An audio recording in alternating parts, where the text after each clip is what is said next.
Queer cats are tone setters, the same reason my main legion of chrome wetters. With long cheddar, mixed with lines written, no time slipping.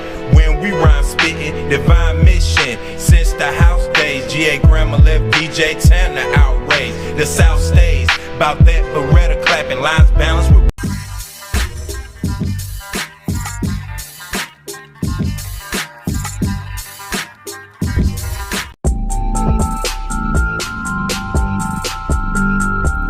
Head on over to Spotify and all other streaming platforms. Check out the NoMercyTV Podcast.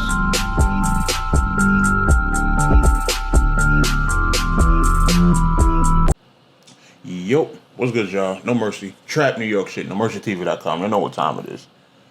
I went to a We Go Hard event. You understand? Salute to all my guys over there, man. Y'all niggas know through the years it's always been love and, you know, shit like that with certain people. You know what I mean? So I had to pull up.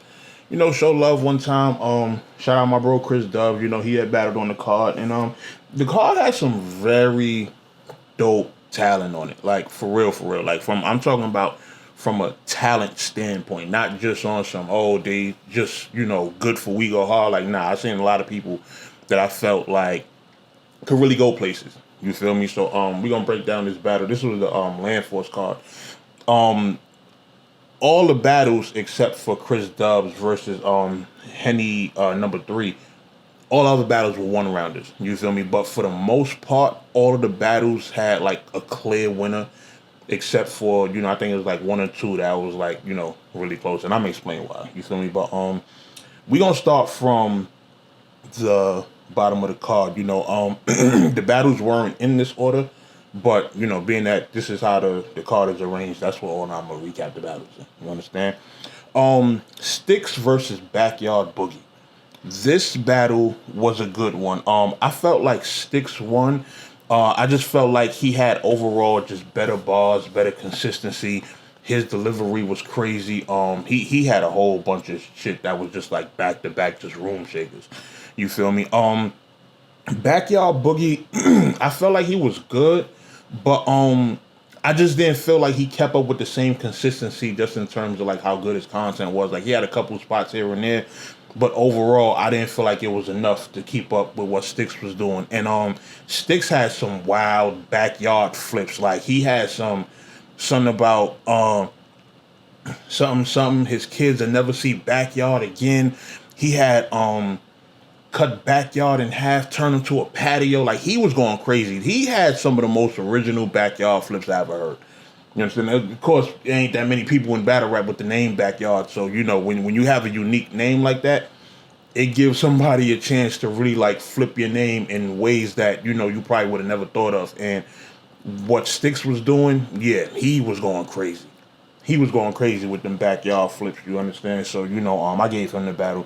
But it was good. Like, Backyard Boogie, I feel like he could, you know, just improve a little bit just in terms of, like, you know, his content, his delivery a little bit. But you perfect all that stuff, you're going to be much better later down the line. You understand what I'm saying? So, salute to both of them.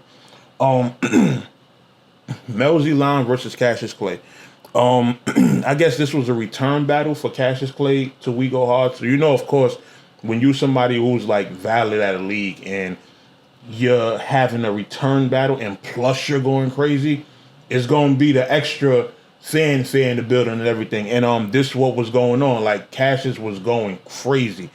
One of the first bars that shook the room crazy was he said something about I miss going to bars, so I took a lime in the middle of Corona. That was ridiculous. That was ridiculous. Like, he had that. He had a whole bunch of back-to-back Mel flips. That was crazy because the dude named Melzy Lime. So, you know, but Cassius was going crazy. He won that battle clearly. Melzy Lime, here's the thing. He actually had some good content throughout his round. Like, he had the bar about, your rap group name is FNF. Yeah, effing the other F word. You understand? He had that. He had a couple of Clay joints that was cool. But I think because of his delivery, the crowd wasn't really rocking with him too heavy. And he showed that. Like, he showed that the crowd was getting him flustered. And this is the thing with battling. You can't let the room or people not reacting, you can't let it fluster you. You feel me? Like, you have to take control of the room. And that's an important part of grooming yourself or being groomed as a talent. You have to learn these things. Like, you have to remember that even though the room not getting it, you're still battling for another audience, which is the audience on the camera. So when they see that you're getting flustered, it's like a lose-lose, because now the people at home are starting to see it and it's taken away from your performance. So you can't let that shit get you. And I was telling him this when I was talking to him after the battle. You feel me? But Cash, from a content standpoint, it was definitely a good one on both sides. But like I said, you know, Cassius, he's a fan favorite there. They was going crazy for him. And, you know, when they got on Melzy was just letting the lack of crowd reaction, you know, kind of get to him. So, you know, when you do that and you start, you know, complaining and stuff like that, that's when it takes away even further from your performance, and the crowd not going to want to react. You understand? So, you know, you sometimes got to work to get them on your side. So, Cassius got that clearly 1-0. Captain Live versus McFresh. Now, I came in towards the end of McFresh's round, and he was doing something with Alexa, and for some reason the people wasn't jacking it. I don't know why. I don't know if maybe the rest of the round wasn't as good or what the case was, but the way the battle ended, it was like he was trying to do the Alexa thing. People kept talking through it, and I guess he maybe just got flustered and decided to end his round or something. I don't know. But it didn't seem like it was going over well. So I can't really judge, you know, the rest of his round because I wasn't there for it. But I do know that Captain Live was going crazy all throughout his round. You feel me? And I believe this is probably, this is my first time actually seeing him battle. You know, and his style and his delivery and the way his shit come off, like some of his bars are just like super sneaky. You feel me? And he was just going crazy throughout, you know, his entire round. And it was just to a point in my head, I'm like, damn, will this guy stop? You feel me? But he was going crazy. So I felt like I said, I can't give an accurate judgment of the battle in terms of a score because I didn't see McFresh round, but I do know Captain Live was going crazy. So, you know, salute to him. Dav 15 versus AA. I don't know if I heard who's who. In the beginning of the battle, let me see if I could get to see who actually Dav 15 is. Dav 15 is the dude I had winning. Definitely did. And AA wasn't bad neither. AA was definitely good in terms of content. Definitely had some dope fire moments, but Dav 15, I feel like what won him the battle was that being that it was a one rounder, he just went on. Like, his round was probably damn near 20 minutes. Like, when this battle come out, it's gonna be a half hour on camera because Dav 15 was just going crazy. And it got to a point where they actually had to time, like they had to cut his shit because his round was just so long. But within that long ass round, he was just hitting back to back to back to back. Like, everything was hitting. Man, he definitely won that battle clear. But AA wasn't whack at all. AA wasn't whack at all. Like, he did his thing. You know, he was good. He had some fire dope 15 bars, but Dav 15 was just different. He was just different. He was just going crazy all throughout. So I definitely gave him the battle. Lucci versus C Fliz. This was definitely a good battle. This was a dope battle. I gave the battle to C Fliz. I ain't gonna hold you. He opened the battle crazy. He opened the battle because, you know, Lucci, he be on his Scarface shit. So C Fliz opened it with a what he said. He did the Scarface voice like you know who I am, like, or something like that, and the crowd went bananas. You feel me? But throughout the rest of the round, like, Fliz was just going super crazy. Like, he was taking angles. He had regular bars.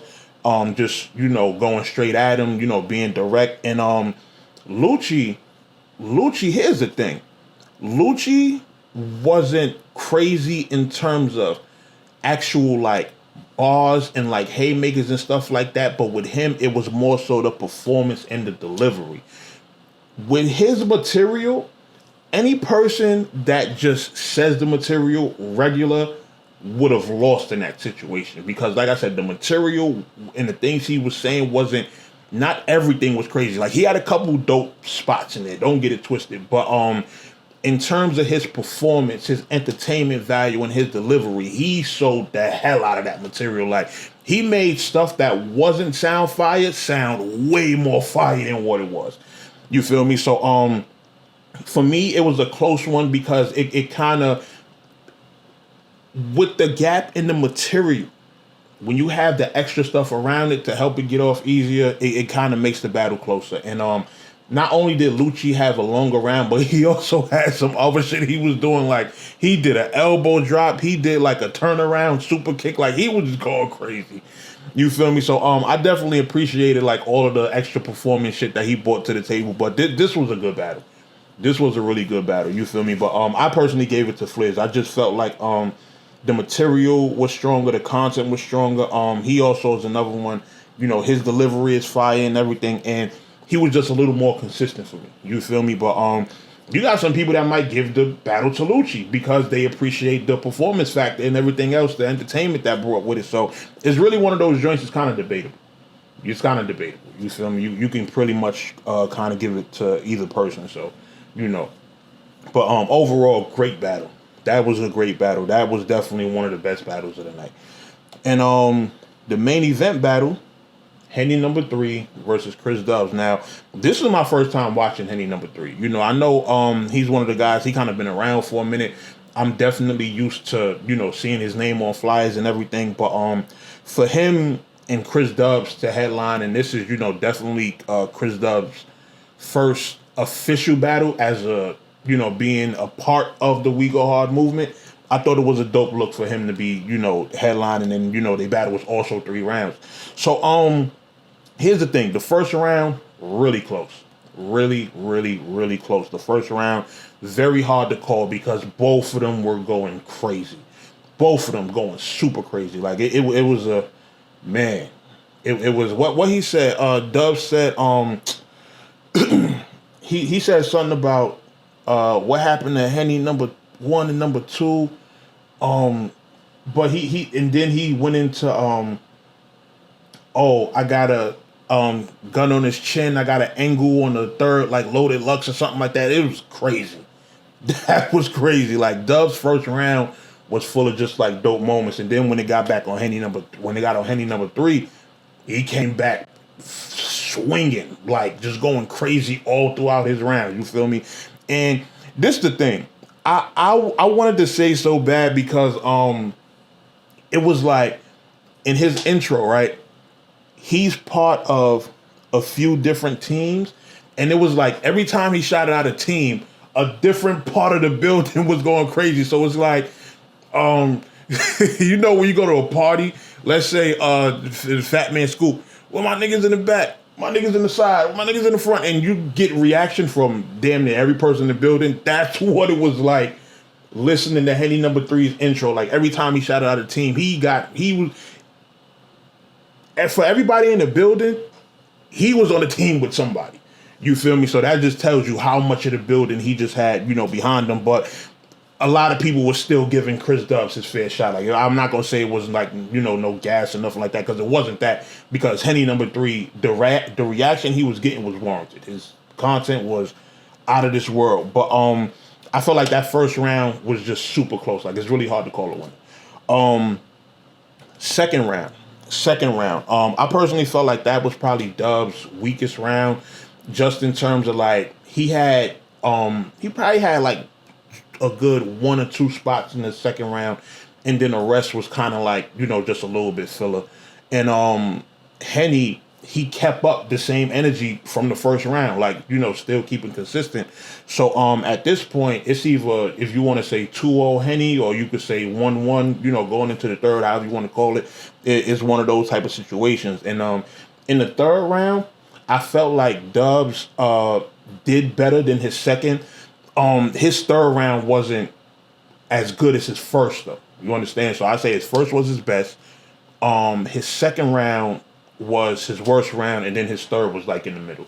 You feel me? But once again, when it got back on Henny, he kept up that same consistency, still going crazy. Like what he had, he had a whole bunch of standout joints. Like he had a Grove Street bar in the second that was, I think that was in the second round where he pulled out the green flag. It was something when I see Jay is Grove Street. Like it was crazy. It was crazy. But overall, I would give the battle to Henny probably 2-1 or 3-0, you know, depending on who you get the first round. But that was definitely a fire back and forth battle. That was a fire back and forth battle. And I feel like Chris Dubs, he definitely is gonna have to, you know, work with understanding that when it comes to battling that We Go Hard, especially when you battling people who are, you know, more of, I want to say, a higher level within the league, yeah, you're going to have the whole building against you damn near. So, you know, that's something that niggas just got to work through. You feel me? But that's what comes with the territory of battling there. You know what I mean? So salute to all of them. It definitely was a great battle. Salute to everybody that came out, everybody I chopped it up with. Shout out to True, shout out to Steam, shout out to Carter, shout out to Clip, Troy Martin, Terra, Thesis, Jade, Tia, everybody that you know I got a chance to just speak to and chop it up with yesterday. But definitely was a fire event. Definitely was a fire event. It was my first We Go Hard event, and I definitely plan on attending more. You feel what I'm saying? So salute to everybody, and yeah, man, I'll be back soon with more recaps, man. No Mercy, track New York shit, NoMercyTV.com. I'll let y'all. Bye.